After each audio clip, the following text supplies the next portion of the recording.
Takatarisa kugara nemararamiro edu, kushanduka kwemamiriro ekunze kwatinoti pachirungu climate change kuri kukanganisa nyika zhinji dziri muSouthern Africa kusanganisira nyika yedu yeZimbabwe. Climate change yakonzeresa kusanaya kwemvura zvakanaka. Naizvozvo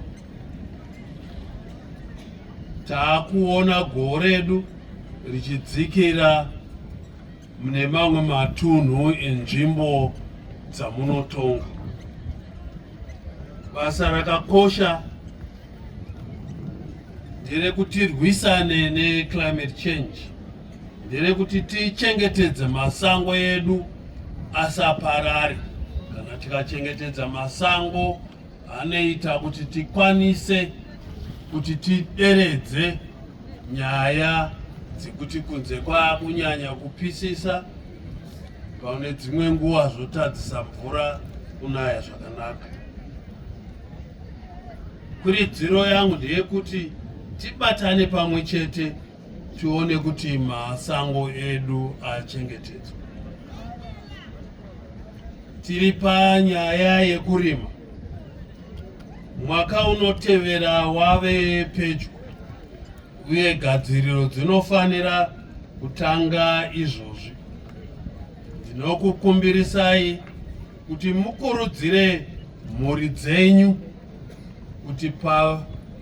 kuti vapinde muzvirongwa zvakaita sezunde remambo, pfumvudza intwasa nepresidential input scheme, kuti tive nechokwadi chekuti tawedzera goho redu kuti mhuri dzedu dzese dzigute.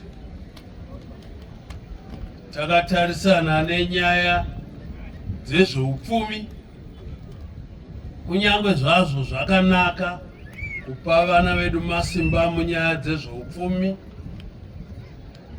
vashandi vemumugodhi vari kukonzeresa kuparara kwevhu kwakaipisisa kuburikidza nekuchera makomba, makoronga uye kuzara kwejecha munzizi munzvimbo dzinenge dzichicherwa goridhe.